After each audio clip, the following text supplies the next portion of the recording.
Today's story, Little Red Riding Hood, was retold by Bonnie and illustrated by Sue Van Du. We're going to read about Little Red Riding Hood, who is going on a visit to see her grandmother.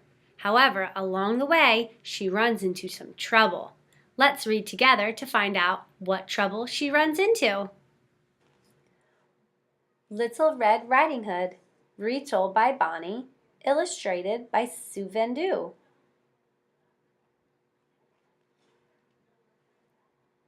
Once upon a time, a little girl lived with her mother and her brother in a small cottage by the edge of a forest. Her favorite piece of clothing was a long red cape with a soft silky hood. She wore it so often that soon everyone called her Little Red Riding Hood.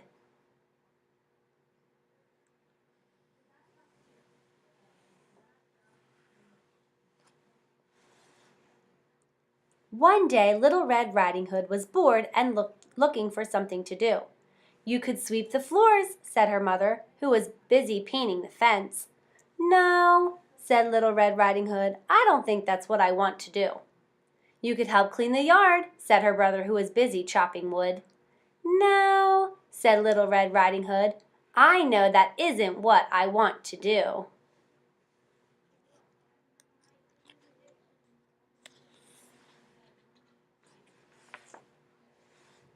"Then you could visit your grandmother," said her mother.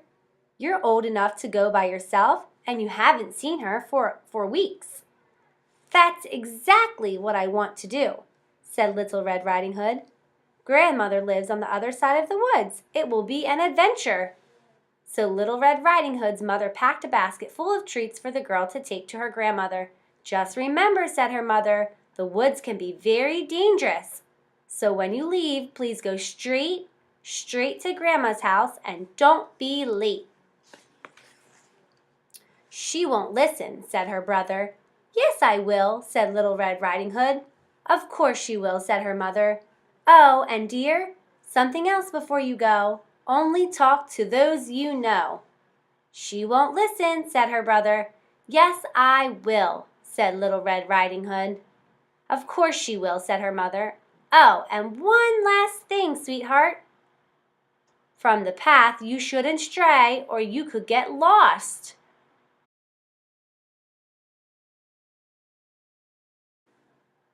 "She won't listen," said her brother. "Yes, I will," said Little Red Riding Hood.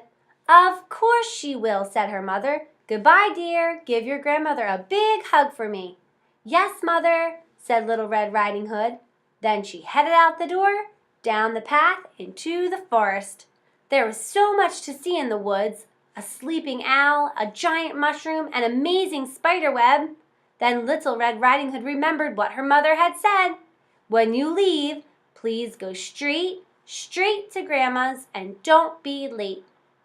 "But," thought Little Red Riding Hood, "Mother surely would want me to enjoy the forest." So she stopped and looked around.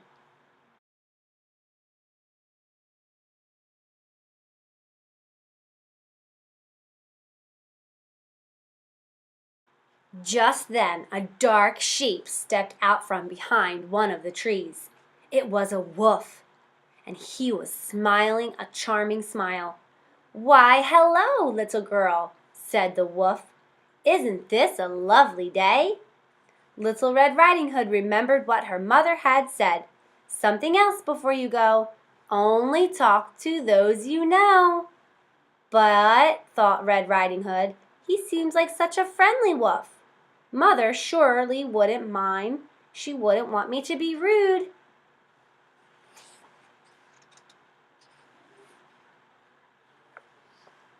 "Hello, Mr. Wolf," said Little Red Riding Hood.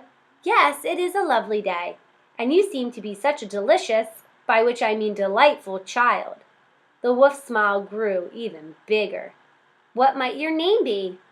"Everyone calls me Little Red Riding Hood," said the girl. "A splendid name," said the wolf. "And where might you be headed, Little Red, if I may call you that?" "You may," said Little Red Riding Hood. "I'm bringing my grandmother this basket of treats. She lives just under the other side of the forest."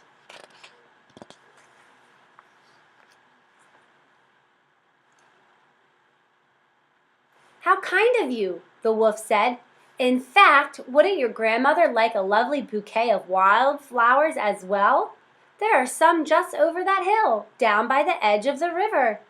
Red Riding Hood remembered what her mother said. "From the path you shouldn't stray, or you could get lost some day."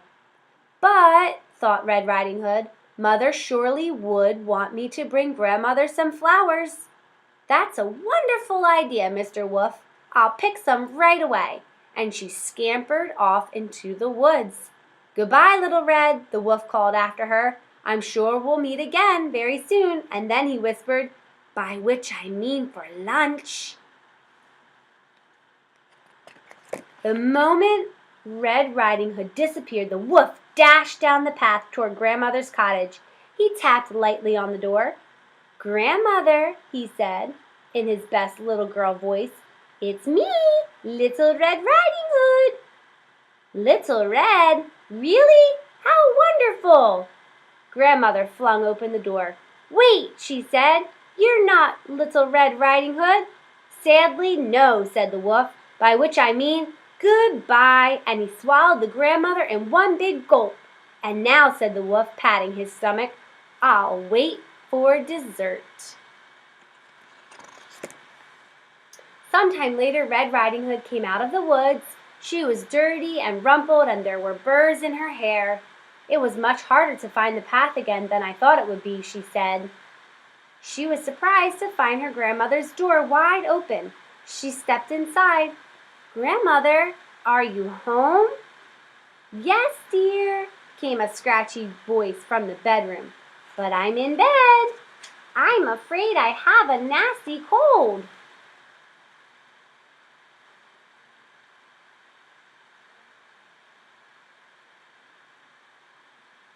Red Riding Hood followed the voice into the bedroom. The curtains were closed and it was very dark. Grandmother was wearing a floppy nightcap, and the blankets were pulled up past her nose. Red Riding Hood moved toward the bed, but Grandmother's eyes looked very odd. "Why, Grandmother," she said, "what big eyes you have!" "The better to see you with, my dear. Come closer so I can give you a hug."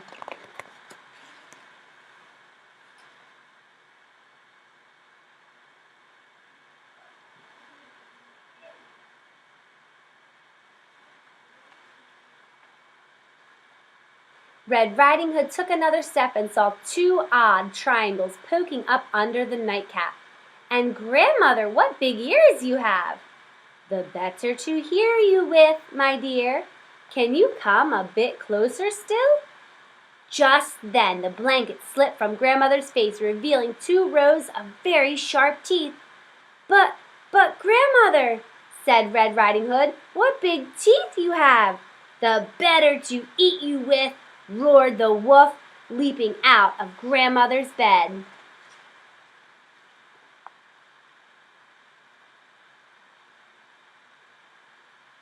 Red Riding Hood screamed. She ran out of the bedroom, through the main room, and into the kitchen, slamming doors behind her. She clambered into a cabinet and yanked the door shut. "Oh, why didn't I listen to Mother?" she thought. "If I hadn't stopped in the woods, I wouldn't have met the wolf. If I hadn't talked to the wolf, I wouldn't have left the path. If I hadn't left the path, I wouldn't have been late to Grandmother's. None of this would have happened."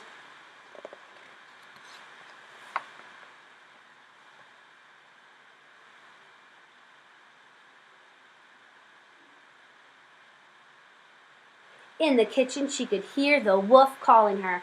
"Where are you, Little Red?" he said. "There's no need to hide, by which I mean I'm going to find you and eat you no matter what." Just then something crashed, a voice yelled, dishes smashed. The sounds got louder and louder and wilder, and then everything was quiet.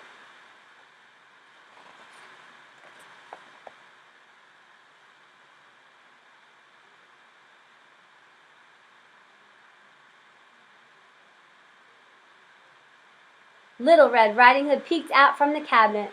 There stood her brother, his axe in one hand.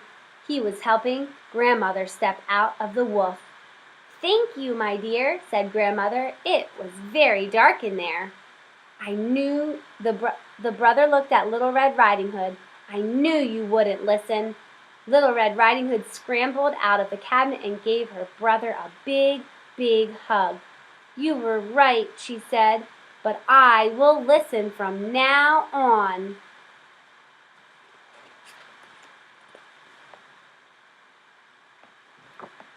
Then Riding Hood, her brother, and their grandmother all sat down together to eat treats from the basket.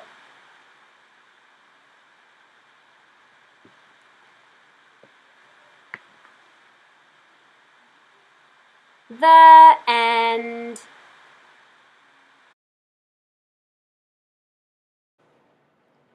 Comprehension questions. What happens at the beginning, middle, and end of the story? Pause the video to answer the question.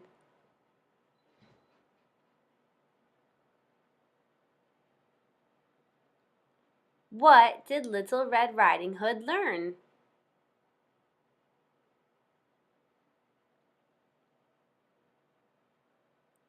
What rules do we have to keep us safe and out of danger?